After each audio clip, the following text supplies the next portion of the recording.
करीब करीब एक दशक तक भोजपुरी गायक कलाकार के तौर पर अपनी पहचान बनाने वाले 2004 से भोजपुरी सिनेमा में हिट फिल्में देने वाले और जब राजनीति का सफर शुरू किया तो राजनीति में एक से एक हिट देने वाले मनोज तिवारी अब दिल्ली के प्रदेश अध्यक्ष भारतीय जनता पार्टी के बन चुके हैं। आज वो हमारे साथ हैं, उनसे हम बातचीत करेंगे। मनोज जी, समय में आपका स्वागत। बहुत बहुत धन्यवाद। दिल्ली के प्रदेश अध्यक्ष आप बन चुके हैं। दिल्ली देश का दिल, देश की राजधानी, और इस दिल्ली में अगर आप प्रदेश अध्यक्ष सत्ता की पार्टी में हैं तो किस रूप में लेते हैं, क्या चुनौतियां मानते हैं? देखिए, तब चुनौतियां बहुत बढ़ जाती हैं जब आप जिस प्रदेश के अध्यक्ष हो और उस प्रदेश में अरविंद केजरीवाल जी सरकार चला रहे हो जी, और वो सिर्फ हिट एंड रन की पॉलिसी पे काम करते हो। एक झूठ बोल दिया, तुम सिद्ध करते रहो, सोचते रहो, फिर दूसरी जगह चले गए। फिर वहां झूठ का रायता फैलाने वाले अगर लोग हों उस प्रदेश में सरकार में, तो फिर जिम्मेदारी तो बड़ी हो जाती है, चैलेंज भी बड़ा होता है। तो आपके रायता समेटने आए? देखिए, हम समेटने तो नहीं आए हैं, लेकिन हम चाहते हैं कि सिर्फ कुटिल राजनीति में ही दिल्ली को न देखा जाए। दिल्ली का पर्यावरण कैसे स्वच्छ हो और दिल्ली का पोल्यूशन लेवल कैसे जल्दी से जल्दी कम आए। दिल्ली में जो ट्रैफिक जाम की समस्या है उसको कैसे हम निम्नतर करें, दिल्ली को ग्रीन कैसे बनाएं और दिल्ली के लोगों को स्वच्छ हवा में सांस लेने का हो, इस पे भी तो बात होना चाहिए। सरकार का काम है लोगों को हेल्थ वाइज समृद्ध बनाया जाए।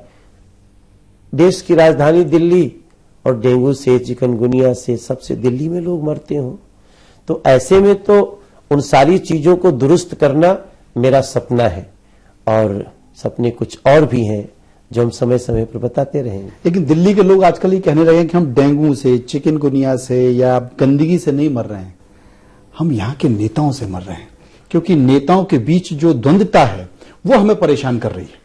एग्जैक्टली, मैं वही बोला ना, कुटिल राजनीति में उसी को बोल रहा हूं कि इस कुटिल राजनीति से बचो। आप सीएम हो दिल्ली के, दिखते हो कभी पंजाब में, कभी गोवा में, दिल्ली छोड़ के हर जगह दिखते हो। दिल्ली के लोगों के 70 वादों का वादा किया और रोज सवेरे उठ के प्रधानमंत्री को अपशब्दों का भी प्रयोग करते हो। ये कुटिल राजनीति है।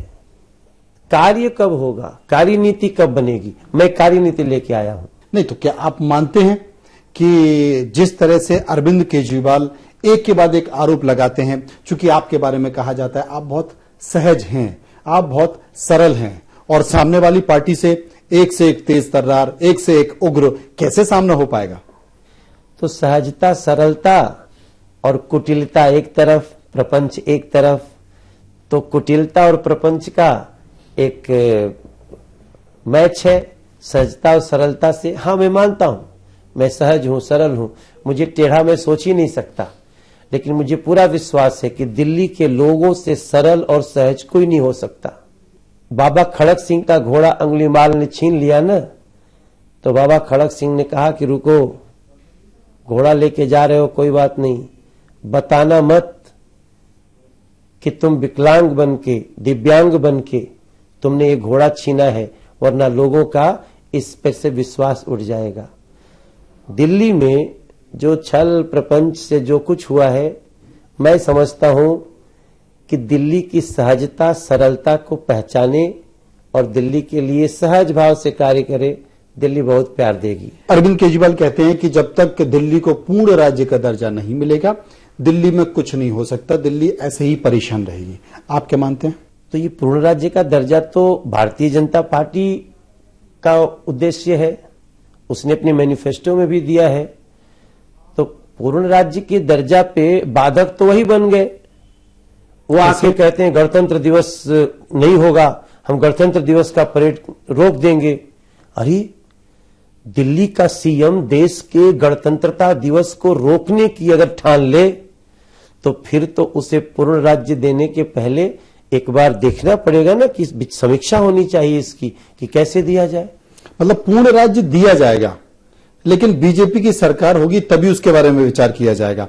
अंदर अरविंद केजरीवाल की सरकार हो तो इस पर विचार नहीं किया जा सकता। अब यही कहना चाह रहे हैं। अगर अरविंद केजरीवाल पूर्ण राज्य के दर्जे के भयानक विरोधी हैं, सबसे बड़े बाधक हैं, बन गए हैं वो, उनको गणतंत्र दिवस रोकने की जरूरत क्या थी?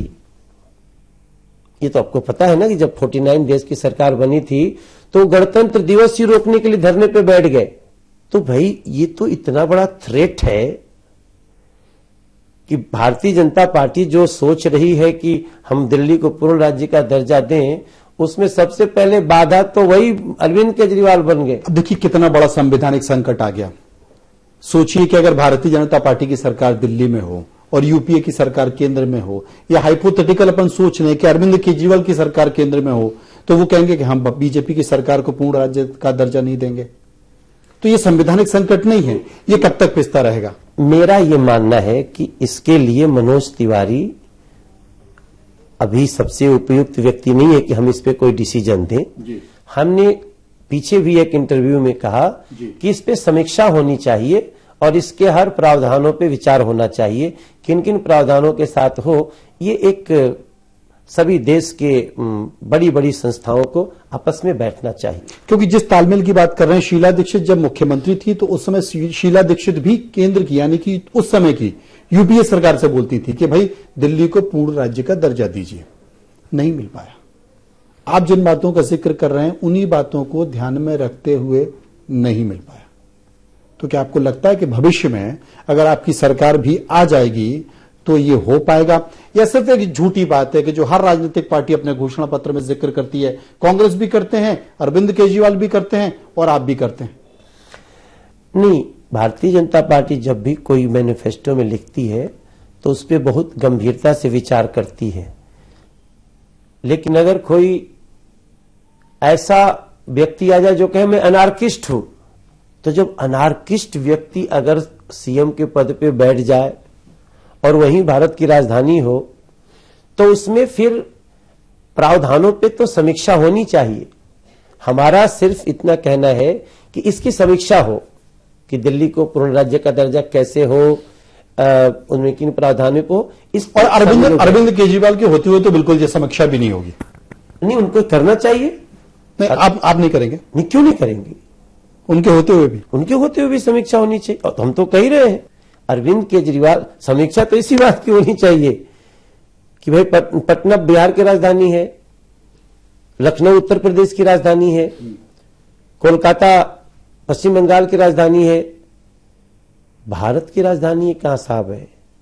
भारत की भी राजधानी होनी चाहिए जी। केंद्र सरकार को भी कहीं बैठना चाहिए। तो अगर कोई गणतंत्र दिवस का परेड रोक दे तो कल कहेगा प्रधानमंत्री अभी रुकिए, अभी हमारा काफिला निकल रहा है।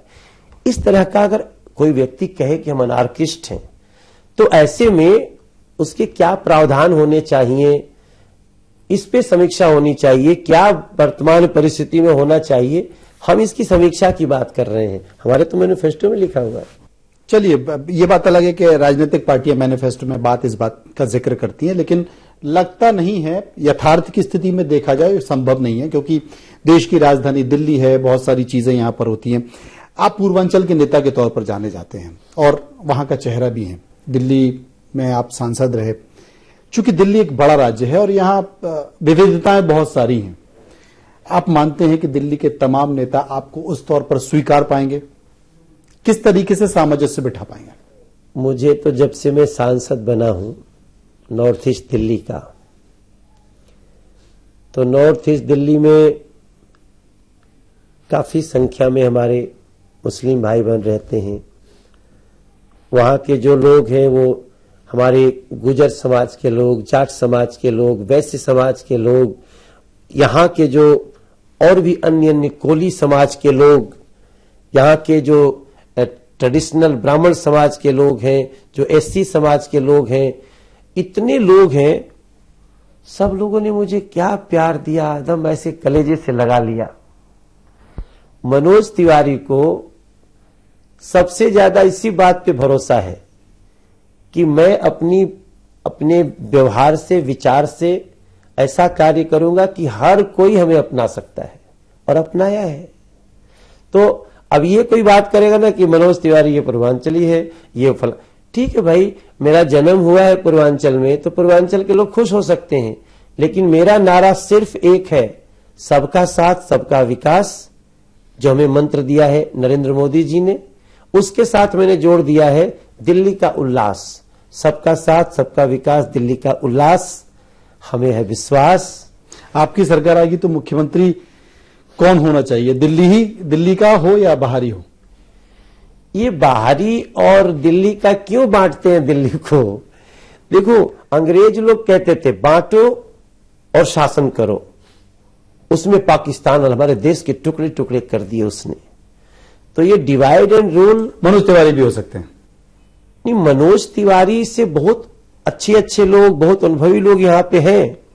हमें वो स्थिति बनानी है कि दिल्ली में दिल्ली के लोग उस सरकार को चुने जो मूलतः दिल्ली के लोगों का, दिल्ली के गरीब लोगों का, दिल्ली के मजदूरों का, दिल्ली के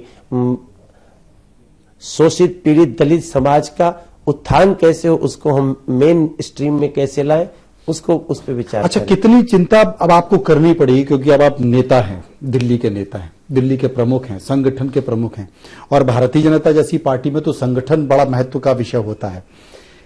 किरण बेदी को जब नेता बनाया गया आपकी ओर से, तो एक सहज तौर पर आपको जो लगा वो प्रतिक्रिया आपने दी, और वो कार्यकर्ताओं के मन की बात भी थी कि थानेदार नहीं, नेता चाहिए। आपको भी चिंता होती होगी? अरे नहीं, सब उल्टा पुल्टा करके हमारी बात को बोल दिए थे हम लोगों ने। देखा नहीं, हमने सुना था। नहीं, एग्जैक्टली आज भी रिकॉर्ड में है, ऐसा नहीं था। तो क्या था? आप उसको देखिएगा, वो हमारी बातों को तोड़ मरोड़ के प्रस्तुत किया गया। हमने कितनी मेहनत की किरण दीदी के साथ जी, आप देखिएगा। हमने जगह जगह अपने प्रचार प्रसार किए। देखिए, जिस दिन मैंने भारतीय जनता पार्टी ज्वाइन किया, मैं उस जमात में शामिल हो गया जो इस दुनिया की सबसे अनुशासित संगठन है। तो हमारी बात को ठीक ढंग से नहीं प्रस्तुत किया गया, और उसमें अब आप भी याद कर रहे हैं क्या? अरे आगे बढ़ते हैं मतलब उन बातों को याद करना नहीं चाहते आप? नहीं, वो हमको झूठमूठ का विवाद में लाया गया। किरण दीदी को भी पता है कि आप खुद ही आए थे, मेहनत से आए हैं। आप खुद ही आए थे, आपने खुद ही आकर मीडिया को बयान दिया, आपने खुद ही कहा कि भाई हमें थानेदार थोड़ी चाहिए, हमें तो नेता चाहिए। नहीं, ऐसे हम नहीं, उनको कार्यकर्ताओं से ठीक से बात आप करनी ऐसा चाहिए। बात करते हैं? नहीं, ऐसा मैंने नहीं कहा। हमारे कहने का मतलब कुछ और था, चीजें अलग ढंग से आई, और अब उसमें विवाद एक बन गया। आपको चिंता होती है कि अब मैं चूंकि नेता हूं तो मुझे भी उन तमाम बातों का ख्याल रखना पड़ेगा, जैसा एक नेता को होना चाहिए वैसा मुझे बनना पड़ेगा, कार्यकर्ताओं की चिंता करनी पड़ेगी? नहीं, बिल्कुल निश्चित रूप से, और मैं बहुत संभल के बोलता हूं भाई। मैं, अरे आप देखिए, मनोज तिवारी के बातों से किसी को ठेस लगेगी ही नहीं। मैंने तो कल केजरीवाल जी को, जब उन्होंने एक झूठ फैलाने की कोशिश की दिल्ली के पूर्व राज्य के दर्जे पे, तो मैंने उनको कहा कि पूरा बयान तो पढ़ लिया करो भाई साहब। भाई साहब लिखा मैंने कहा मैं पूरा वीडियो भेज देता हूं। मैंने एक लाइन लिखा था कि आप असत्य रिपोर्टिंग पे फिर कूद पड़ते हैं। अब देखिए, पहली बार आमिर खान भी सुना था नाराज हो गए थे हमसे। हाँ, इनक्रेडिबल इंडिया के विज्ञापन के तौर पर। देखिए, वो भी स्टैंडिंग कमेटी की मीटिंग थी, आपने कह दिया कि हटाना चाहिए इनको। जब ये इस तरह के बयान होते हैं, वो भी कुछ ऐसे ही था क्या? एक्चुअली क्या है ना जी, कि मनोज जी, देखो आप भी मनोज हैं जब सामने खलबली हो तो समझ लीजिए कि आपके आने की गर्मी बहुत तेज है। अब यहां आम आदमी पार्टी और कांग्रेस ऐसी खलबली में मची है कि उस चक्कर में एक ठो फेक ट्वीट ले आया जी। बोलता है कि उन लोग प्रचार कर रहे हैं कि मनोज तिवारी लड़कियों का सम्मान नहीं करता। हे प्रभु, उनको पता ही नहीं कि मनोज तिवारी के संस्कार की जड़ें कितनी गहरी है। हाँ, वो आपके महिला वाले बयान पे भी कुछ हाँ, इस तरह आपके फिर आप बोल रहे, आप बोलिए फेक आईडी से किया गया कोई, मैं आपके नाम से एक फेक आईडी बना के कुछ लिख दूं तो आपका हो जाएगा। मेरा आईडी है, मेरा आईडी टिक मार्क किया हुआ है, क्या बोलते हैं उसको, जिन्हें आइडेंटिफाइड है। और अरविंद केजरीवाल की पार्टी फेक आईडी लाके और मनोज तिवारी को कहती है कि मनोज तिवारी बेटियों का हमारा सबसे बड़ा उद्देश्य बेटी बचाओ बेटी पढ़ाओ। मनोज तिवारी का पूरा, मैं भ्रूण हत्या पे गाना गाता हूं सर 1997 से कि अगिया दहेज के कैसन तेज हो गई, बेटी जन्मावल परहेज हो गई।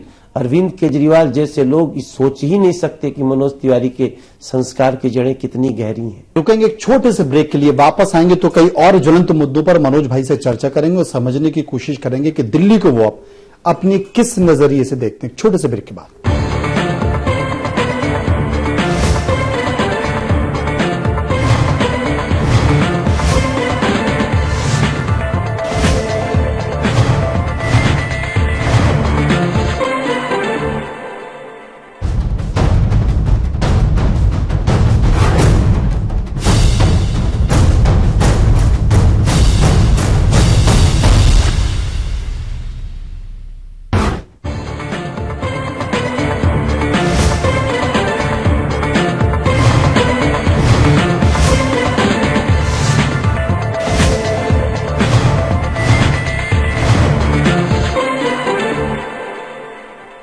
ब्रेक के बाद आपका स्वागत है। दिल्ली के मनोज तिवारी, बिल्कुल अब ये कह सकते हैं कि वो दिल्ली के हो चुके हैं। मनोज तिवारी हमारे साथ हैं। मनोज जी, भ्रष्टाचार को लेकर मुझे लगता है कि आपकी पार्टी अब आगे बढ़ने वाली है, क्योंकि दिल्ली में भ्रष्टाचार है, दिल्ली की सरकार कुछ कर नहीं रही है, सिर्फ वो आरोप लगाती है केंद्र सरकार के ऊपर, ऐसा आपका और आपकी पार्टी का कहना है।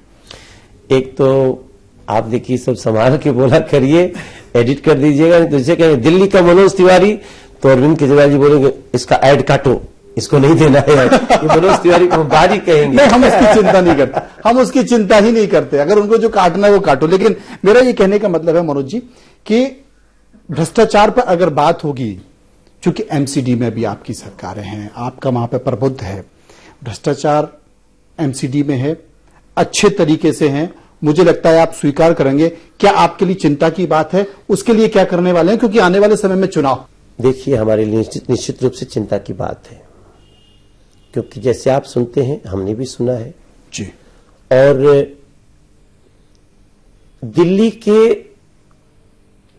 लगभग हर डिपार्टमेंट में देश की अपेक्षा दिल्ली में भ्रष्टाचार ज्यादा है।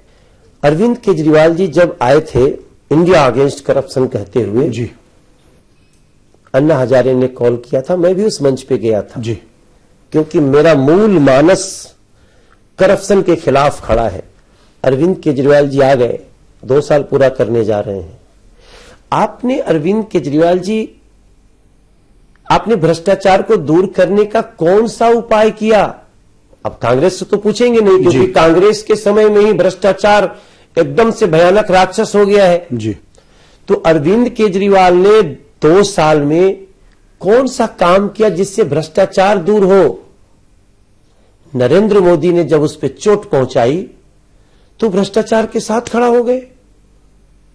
अगर आपको डीमोनेटाइजेशन भ्रष्टाचार का, आतंकवाद का, नक्सलवाद का, ड्रग्स माफियाओं का अंत नहीं लगता है तो आप बताओ ना भाई मेरे, आप दिल्ली के सीएम हो, आप बताओ कि हमें क्या करना चाहिए। आप तो सिरे से खड़े हो गए, नहीं ये गलत हो रहा है, समय नहीं दिया, तैयारी नहीं हुई। अरे किस बात की तैयारी, किस बात का समय? आप दो विषयों को मिला रहे हैं। सुन, देखिए आपने ये कहा ना भ्रष्टाचार है, भ्रष्टाचार नहीं, तो छोड़ दीजिए अरविंद केजरीवाल को। एमसीडी में तो सब कुछ आप ही का है, बीजेपी का कब्जा है। एमसीडी में भ्रष्टाचार क्यों चरम पर है, वो क्यों नहीं खत्म हो पाता है? हम वहां पर नरेंद्र मोदी जो कि प्रधानमंत्री, उनकी बात क्यों नहीं पहुंच पाती? छोड़ने वाले नहीं है भ्रष्टाचारी, चाहे वो एमसीडी का हो या फ्लड का हो या पीडब्ल्यूडी का हो या दिल्ली क्या देश के किसी भी कोने में हो, भ्रष्टाचारी भारतीय जनता पार्टी का शत्रु है। और उसके खात्मे के लिए हमने डिमोनेटाइजेशन शुरू किया है।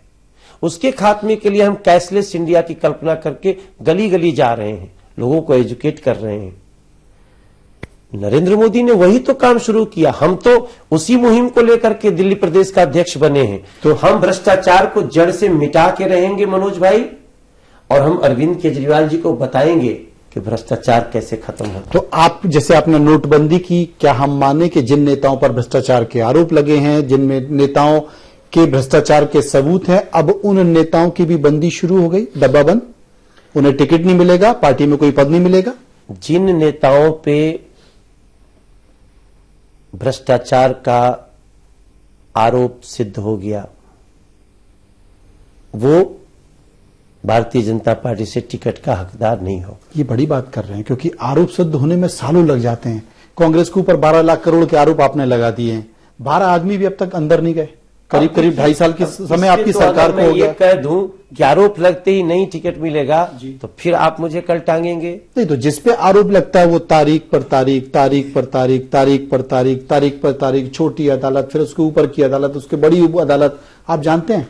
देखिए, हम यही कारण कि देश की संसद में भी नहीं जाने कितने ऐसे लोग हैं। हम चाहते हैं, मेरा उसूल ये है, नहीं, चूंकि आपकी पार्टी का चाल चरित्र, चेहरा एक अलग तरीके का है। बिल्कुल है। तो आपकी स्वयं की भी एजेंसी है, आपके स्वयं के भी परखने के तरीके हैं। तो वो तो हम करेंगे। हम अपनी एजेंसी से उन सारे लोगों की जांच कराएंगे जिन पर आरोप लगे हैं, और आगे आप देखेंगे जिन लोगों को जब टिकट बटेंगे तो उसमें ये एक बड़ा मुद्दा होगा कि ऐसे लोगों को टिकट ना मिले। मतलब अभी तक आपके भ्रष्टाचार के लेकर, भ्रूण हत्या को लेकर संदेश गायकी में दिखाई दे, अब वो आपकी कार्यशैली में, राजनीतिक कार्यशैली में भी दिखाई देगा। भैया, मैं इसीलिए आया हूं नरेंद्र मोदी जी के पीछे पीछे। मेरे जीवन का अब तक का सबसे अच्छा सदुपयोग हो रहा है मेरी हर सांस का। मैंने जिस दिन नरेंद्र मोदी को ये कहते सुना था कि आप एक बार हमको इस देश की बागडोर दो, फिर चैन से सो जाओ, मेरी भी आशा देश के 125 करोड़ की तरह जगी थी। और उस दिन सबसे खुशी का दिन था जब उन्होंने संसद में कहा था ये सरकार गरीबों को समर्पित है।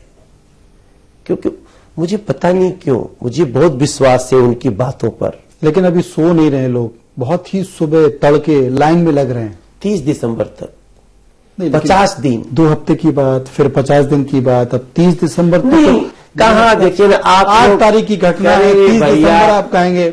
आप समय है। अरविंद पनगाड़िया कह रहे हैं कि 3 महीने तक। आर्थिक जानकार कहते हैं कि जनाब ये तो लंबा चलेगा। डीमोनेटाइजेशन की घोषणा किसने की? सो नहीं पा रहे लोग। डीमोनेटाइजेशन की घोषणा किया नरेंद्र मोदी ने।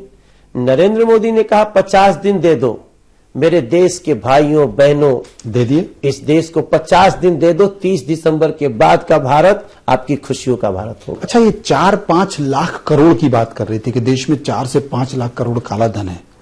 ये तो जमा ही इतना हुआ जाता है, फिर कहां गया? 11 लाख करोड़ तो हो गया आपकी बात। भाई, ये कहा जा रहा है कि 500 और 1000 के नोट 86%। 11 लाख करोड़ अभी नहीं आया है। 11 लाख करोड़ आ गया है। किसने बोला? ये तमाम सारी रिपोर्ट्स बता रही हैं। नहीं, आप वित्त मंत्री को सुनिए ना जी।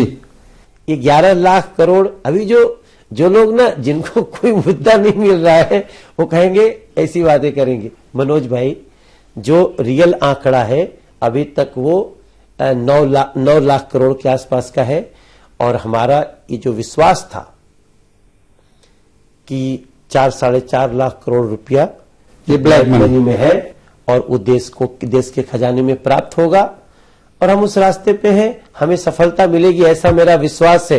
हालांकि ये भी है कि इस देश के जो लोग जो गलत ढंग से पैसे रखे थे, जिनका सोर्स ऑफ इनकम नहीं है, वो सारा उपाय कर रहे हैं। प्रधानमंत्री जी को इसीलिए तो कहना पड़ा। बैंक भी कर रहे हैं, तमाम लोग भी कर। अभी तक एक भी आरोप लगता था कि नेताओं के पास, अधिकारियों के पास एक भी बड़ा आदमी दिखाई नहीं दिया। इसीलिए तो कहना पड़ा प्रधानमंत्री को कि अगर तुम्हारे अकाउंट में कोई जमा कर दिया 2.5 लाख रुपया तो वो गरीबों का है, उस पर तुम्हारा हक है। और जिसने करवाया वो, उसको माफी। अब करवाया का पता चल जाएगा तो उसको सजा ही मिलेगी। हम तो बार बार कह रहे हैं कि अगर किसी ने गलत ढंग से पैसा किसी के जमा कराया और पकड़ा गया तो ही विल बी पनिश्ड। वाकई ये बड़ी बात है, क्योंकि अगर पार्टी का नेता इस तरह की बात कहता है, कम से कम नरेंद्र मोदी में इतनी हिम्मत तो है कि इतना बड़ा फैसला लिया। नरेंद्र मोदी में इतनी हिम्मत तो है कि अपनी संसदीय दल की बैठक में सांसदों से ये कहा कि जो भी कुछ गलत है अभी क्लियर कर लो। स्वैच्छिक आय घोषणा में आप अपने सीए से, वकील से करा लो, बाद में मत कहना, ये कहा था ना। 45% का जो आया था जी, तो देखिए मैं आपसे बोला ना, मैं नरेंद्र भाई साहब की बात को, अपने विश्वमान्य नरेंद्र, अब तो खाली आप पूरी दुनिया ने, आज टाइम ने वोटिंग करवाई, दुनिया भर के लोगों ने वोटिंग किया और सारे दुनिया के, ओबामा से लेकर पुतिन से लेकर दुनिया सब पीछे रह गए, सब लोग पीछे रह गए और जितना सपोर्ट मिला उसके डबल मिला हमारे नरेंद्र मोदी को जी। टाइम कर रही है।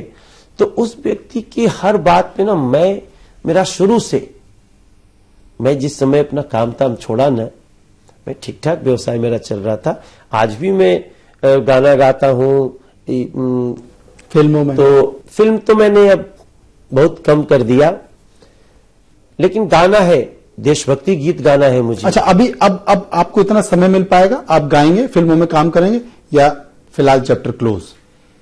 नहीं, जो फिल्में समाज को जगाएंगे वो करूंगा। नहीं, इतना समय निकाल पाएंगे? नहीं, करेंगे ना, हमारे पास इतनी बड़ी फौज है, 14 करोड़ हमारे जिस सदस्य हैं, जो जिस पार्टी में। नहीं तो वो पार्टी संभालेंगे, आप गाना गाएंगे?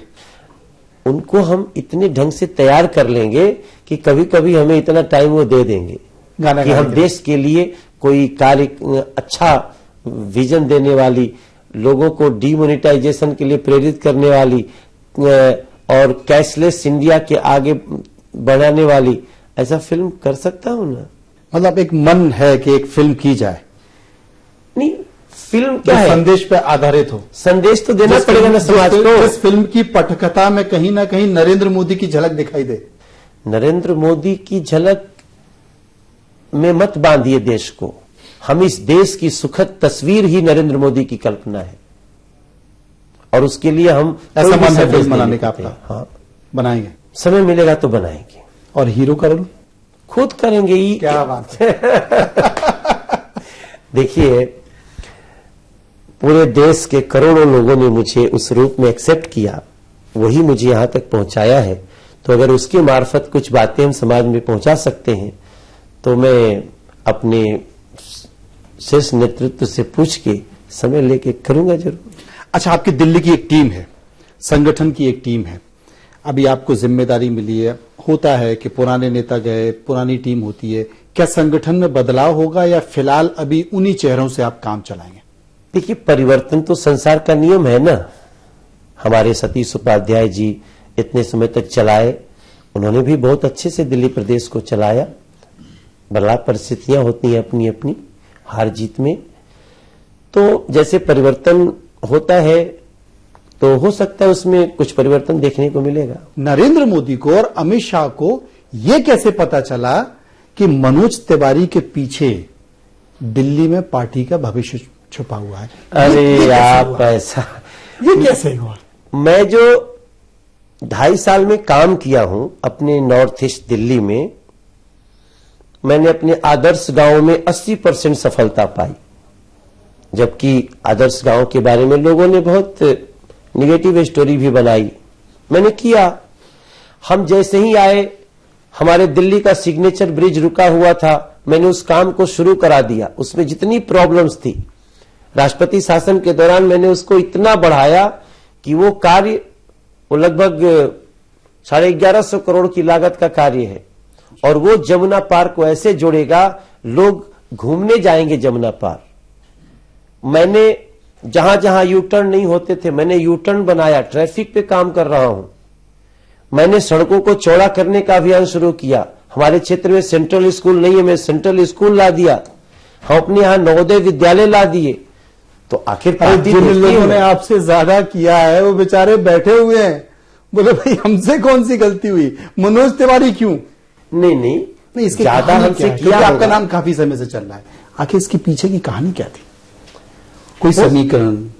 देखिए, ये जो आप नाम ले रहे हैं ना, जो हमारे राष्ट्रीय अध्यक्ष जी हैं जी, इस समीकरण पे ज्यादा नहीं जाते।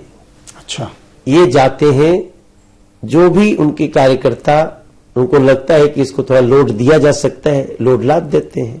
अब देखते हैं हम भी कितना दूर तक लेके जाएंगे।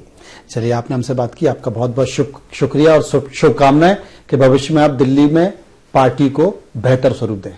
Thank you.